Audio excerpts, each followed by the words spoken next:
Ciao ragazzi! This is Talk Calcio TV on YouTube.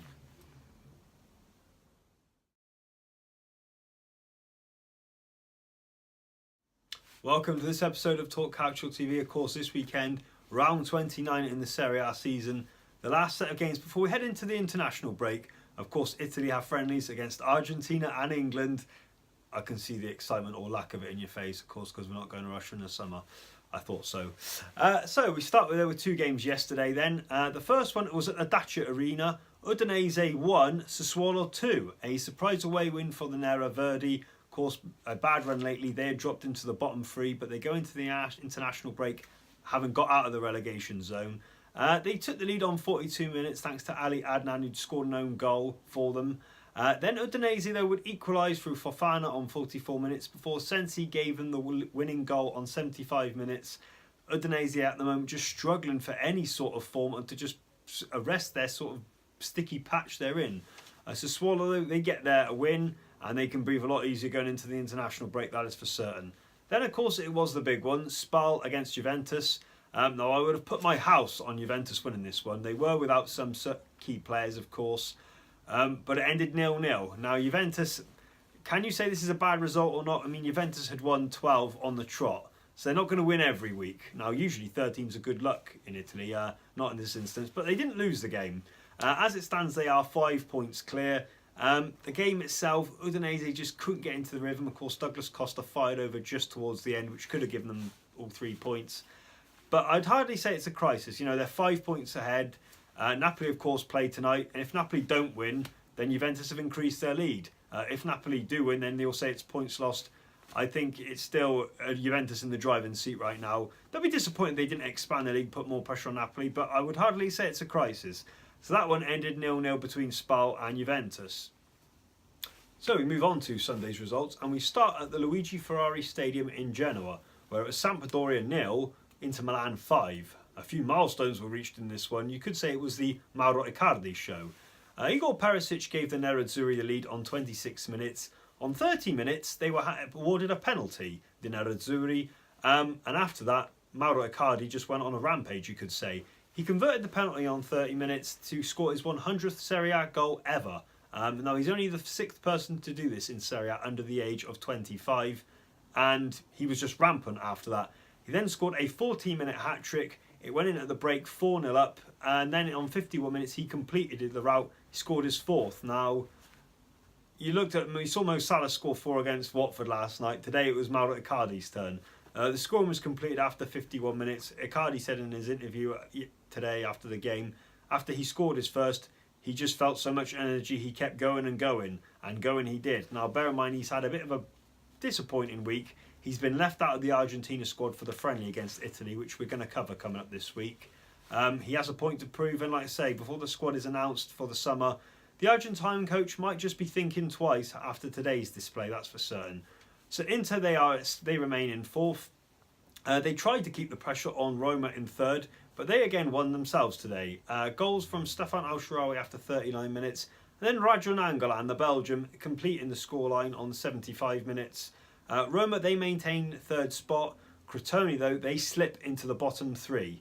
Then, of course, the game that we watched this afternoon was AC Milan 3, Chievo 2. It was a 5-goal thriller. There was plenty of refereeing decisions and the VAR featuring yet again. They took the lead, AC Milan, on 10 minutes. Calhanoglu, the Turkishman, giving them the lead. But then Chievo turned the game on its head into 33 and 34 minutes. Goals from Stupinski and a wonder strike from Inglese to the top corner, giving Gianluigi Donnarumma no chance. Chievo for that weathered a bit of a storm, but Milan got themselves back on 53 minutes. Now, Patrick Crotone, at first he scored, the goal was disallowed. Then guess what? The VAR, there was a bit of a pause, but the goal was given. It was 2-2. Andre Silva, of course, scored last week in the last minute to give AC Milan all the points. He struck on 82 minutes to turn it round 3-2. Then, of course, they were awarded a penalty in injury time, thanks to the VAR again. But Kessi's penalty was saved. But the Rossoneri held on. They won the game 3-2 in the end. Despite disappointment in the week during the Europa League against Arsenal being eliminated. In Serie A, where it matters right now, they are getting their wins together. So another good week in Serie A for Rino Gattuso's men. Then we had Torino 1, Fiorentina 2.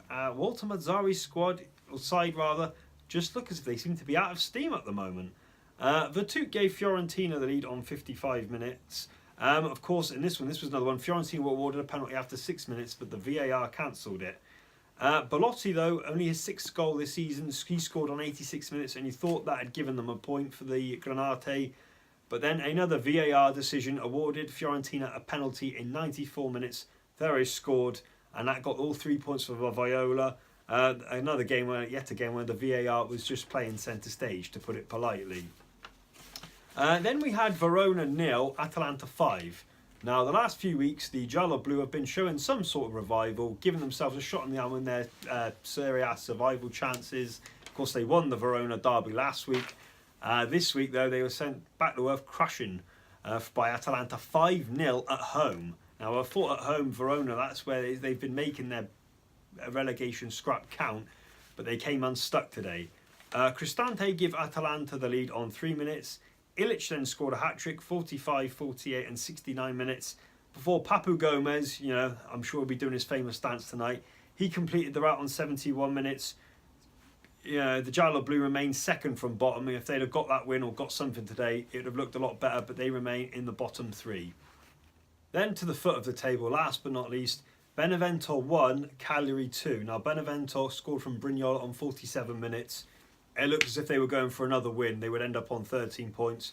But in injury time, with 7 minutes added on, they then lost it to Cagliari. Pavoletti scoring on 91 minutes, and Barella then on 97 to crush their hopes there.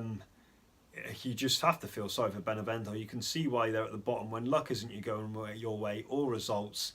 That return to Serie B is looking very close now, that is for certain. So disappointment there for Benevento. There are 2 games, of course, in Serie A tonight. That is Lazio, the Biancoceleste, hosting Bologna at the Stadio Olimpico. Lazio need to keep up their challenge for 3rd and 4th place for the Champions League. At the same time, Napoli, the Partenope, are hosting Genoa at the Stadio San Paolo. Now, currently they are 5 points behind Juventus in the Scudetto race. However, if they won tonight, the gap would then be 2 points, and easier said than done, their fate would actually be in their own hands. Seriously. Of course, they have to go to Juventus in April. If Napoli won every remaining game, they would then win the Scudetto. It's not that easy, I know. So don't forget to tune in afterwards for those ones. We'll have our reaction to both those results. Will the Scudetto race take another twist?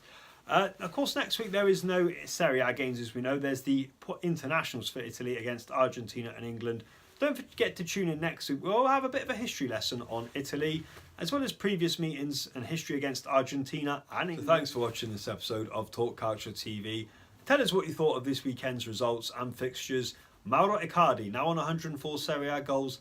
Is he one of Calcio's greatest ever forwards now? The VAR, is it now taking over too much? Is it ruining the spectacle as we know as football? And also tell us what you think about this weekend in the Scudetto race. Have Juventus given Napoli a lifeline? Or is it just a false dawn? Tell us what you think. Like, comment below, and don't forget to subscribe to Talk Calcio TV. And don't forget to go on our Facebook page either and give us a like. We will speak to you later on. Arrivederci. Ciao.